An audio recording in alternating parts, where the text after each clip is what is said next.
Rajesh law centre में आप लोगों का स्वागत है। आज हम लोग चर्चा करेंगे वसीयत, प्रोवेट और कोडिसी, जिसको कोड पत्र कहा गया है। ये होते क्या है, इनका क्या प्रभाव होता है, क्यों जारी किया जाता है, एक एक करके चर्चा करेंगे। सबसे पहले यहाँ वसीयत शब्द लिखा हुआ है, ध्यान दीजिएगा। हाँ, एक बात मैं आपको बता दूं कि अगर किसी भी व्यक्ति को कोई भी लीगल इंफॉर्मेशन लेना तो इस नंबर पर संपर्क करके अपनी सुविधा अनुसार जानकारी ले सकता है। साथ ही साथ इसकी जो रीजनेबल फीस होगी वो आपको जमा करनी होगी। और अगर किसी भी बच्चे को क्लास ज्वाइन करना है, पीसीजे, एपीओ या एचजेएस की तैयारी करना है, तो इसके लिए भी हमारे यहाँ ऑनलाइन और ऑफलाइन दोनों प्रकार के क्लास की सुविधा उपलब्ध है। आप इस दिए गए नंबर पर संपर्क करके क्लास ज्वाइन कर सकते हैं। चलिए, सबसे पहले वसीयत। देखिए, वसीयत क्या है? वसीयत संपत्ति के अंतरण का एक तरीका है। चल संपत्ति हो चाहे अचल हो, समस्त संपत्ति या कोई पार्ट्स हो उसका, कोई भी व्यक्ति अपनी समस्त संपत्ति को या उसके किसी भी भाग को अंतरित कर सकता है। तो अंतरण के बहुत सारे तरीके हैं, उनमें से एक तरीका है वसीयत। वसीयत में क्या होता है कि ये अंतरण जब व्यक्ति की मृत्यु हो जाती है, जो वसीयत करता है, जिसको वसीयत करता कहा जाता है, जिसके पक्ष में किया जाता है, उसको वसीयतदार कहते हैं, इंग्लिश में इसको विल कहते हैं।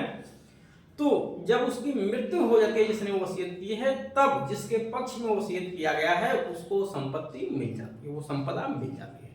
जीते जी उसको नहीं मिलती है। कोई भी व्यक्ति अपने जीवन काल में वसीयत को रद्द कर सकता है। जिसको वसीयत किया है उसके बाद किसी और को भी कर सकता है। जो लास्ट वसीयत होती है मरने से जस्ट पूर्व, उसके उसी व्यक्ति को सारी संपदा मिलेगी। अगर 1 बाई 1 4 लोगों को वसीयत कर दिया तो जो शेष शुरू के 3 हैं उनको कुछ नहीं मिलेगा, ये ध्यान रखना।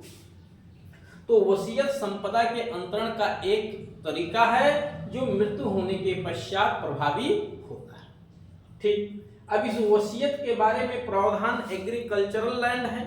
तो एग्रीकल्चरल लैंड में आप देखेंगे जो JDLRA थे उत्तर प्रदेश में, धारा 169, और जो है जो राजस्व संहिता 2006 आई है उसमें धारा 107 में आपको मिलेगा वसीयत के बारे में कि कोई भी व्यक्ति अपने जीते जी संपत्ति को वसीयत कर सकता है।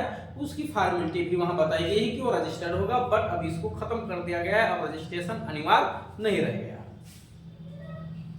पर सुनिए, और साथ ही साथ आप देखेंगे इंडियन रजिस्ट्रेशन एक्ट की धारा 18 में भी, इंडियन रजिस्ट्रेशन एक्ट की धारा 18 में भी जो है बिल की रजिस्ट्रेशन अनिवार्य नहीं रह गया है। आप चाहें तो कराएं चाहे ना कराएं, और कब कराएंगे इसका कोई टाइम लिमिट भी नहीं है। आप 10 साल 20 साल बाद भी रजिस्ट्रेशन करा सकते हैं। ठीक, अब प्रश्न ये है प्रोबेट और क्रोड पत्र क्या होता है? इसको कोडिसील भी कहते हैं, प्रोबेट को प्रोबेट कहते हैं। प्रोबेट का उल्लेख भारतीय साक्ष्य अधिनियम की धारा 41 में किया गया कि अगर किसी विषय पे न्यायालय ने प्रोबेट जारी किया है तो वो निश्चायक साक्ष्य है। अब हम लोग एविडेंस में धारा 41 में पढ़ तो लेते हैं प्रोबेट, बट समझ में नहीं आता है प्रोबेट है क्या। तो धारा 41 में भारतीय साक्ष्य अधिनियम की 4 बातें बताई गई हैं कि किसी विषय पे प्रोबेट जारी हुआ हो, विवाह विषय पे कोर्ट का कोई जजमेंट हो, दिवाला विषय पे कोई जजमेंट हो, या नवाधिकरण विषय पे कोर्ट का कोई जजमेंट हो। इन 4 विषयों पे कोर्ट ने कोई जजमेंट पारित किया है जिससे किसी व्यक्ति को कोई अधिकार प्राप्त होता है या किसी अधिकार का समापन हो जाता है या कोई दायित्व अधिरोपित होता है, तो वो उस विषय पे निश्चायक साक्ष्य होता है। कोर्ट का जजमेंट वहां पे साक्ष्य के तौर पे पेश किया जा सकता है। प्रश्न यहाँ है प्रोबेट क्या है? प्रोबेट के बारे में आपको देखना है कि देखिए प्रोबेट की डिफिनीशन कहाँ है। तो प्रोबेट की डिफिनीशन आप देखेंगे भारतीय उत्तराधिकार अधिनियम 1925, इंडियन सक्सेशन एक्ट 1925 का सेक्शन 2 का खंड F, ठीक है, यानी चा क्लास में भारतीय उत्तराधिकार अधिनियम 1925 की धारा 2 का खंड चा, जो इस चा खंड में प्रोबेट को डिफाइन किया गया है और वहां लिखा गया है कि प्रोबेट का तात्पर्य, ठीक है, प्रोबेट का तात्पर्य वसीयत यानी बिल की प्रति है, बिल की सेकंड कॉपी है। इसका क्या मतलब है? देखिए, होता यह है कि जब वसीयतकर्ता की मृत्यु हो जाती है और जिसको वो अथराइज किया गया है कि वो उसको एग्जीक्यूट कराएगा, जो प्रशासक है उसका, निष्पादक जिसको कह लीजिए एग्जीक्यूटर, उसको ये राइट होता है कि अगर किसी भविष्य में उसे लगता है कि कोई व्यक्ति उसके अधिकार पे वसीयत के माध्यम से जो संपत्ति उसको मिलेगी उसमें उत्तराधिकारी वगैरह उस व्यक्ति के वसीयतकर्ता के इंटरफेयर करेंगे, उसको परेशान करेंगे, तो वो व्यक्ति कोर्ट में जा करके, जिला न्यायालय में जाना होता है, ध्यान दीजिएगा, जिले में जिला न्यायाधीश के यहाँ आपको जा करके आपको वहां एक सूट फाइल करना पड़ेगा। इसके लिए क्या फाइल करना पड़ेगा? सूट फाइल करना पड़ेगा। इस वसीयत पे एक आदेश जारी कर दीजिए आप, जिसमें इस बात की घोषणा कर दीजिए कि ये संपत्ति का मैं ही वसीयतदार हूं और पूर्ण रूप से मैं ही संपदा का हकदार हूं, अन्य कोई नहीं है। तो कोर्ट के द्वारा उसी वसीयत के आधार पे एक ऑर्डर दे दिया जाएगा आपको, ठीक है। वही ऑर्डर की कॉपी जो है प्रोबेट कहलाती है। क्या कहलाती है? प्रोबेट कहलाती है, ध्यान रखिएगा। इस प्रोबेट का उल्लेख भारतीय साक्ष्य अधिनियम की धारा 91 में भी किया गया है कि अगर किसी विषय पे प्रोबेट जारी हुआ है तो वहां पे मूल कॉपी देने की जरूरत नहीं है, विवाद होने पे प्रोबेट भी साक्ष्य के तौर पे दिया जा सकता है। बात सही है, प्रोबेट निश्चायक साक्ष्य होता है, ध्यान रखिएगा, ठीक है। और जिस विषय पे कोर्ट ने प्रोबेट जारी कर दिया उस पे आपको वसीयत की कॉपी कोर्ट में विवाद होने पर देने की जरूरत नहीं, आप प्रोबेट ही पेश कर दीजिए, पर्याप्त साक्ष्य है, निश्चायक साक्ष्य।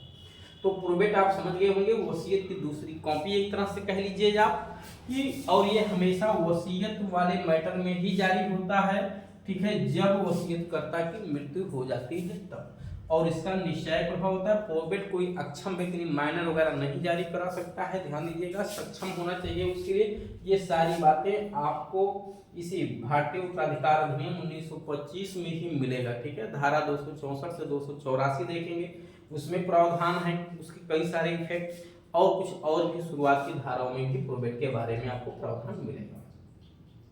तो उम्मीद है प्रोबेट आप समझ पाएंगे। प्रोबेट क्या है कि न्यायालय के द्वारा जारी किया गया एक आदेश पत्र, किस पे? वसीयत पे। तो आप कह सकते हैं कि वसीयत पे न्यायालय द्वारा जारी किया गया एक दूसरा आदेश पत्र कि ये वसीयत विधिमान्य है, ठीक है, वही आदेश पत्र ही क्या है? प्रोबेट कहलाता है। एक तरह से आप कह लीजिए कि वसीयत की दूसरी कॉपी, ठीक। अब क्रोड पत्र क्या है, जिसको कोडिशील कहते हैं। देखिए कोडिशील भी वसीयत से ही जुड़ा हुआ चीज है।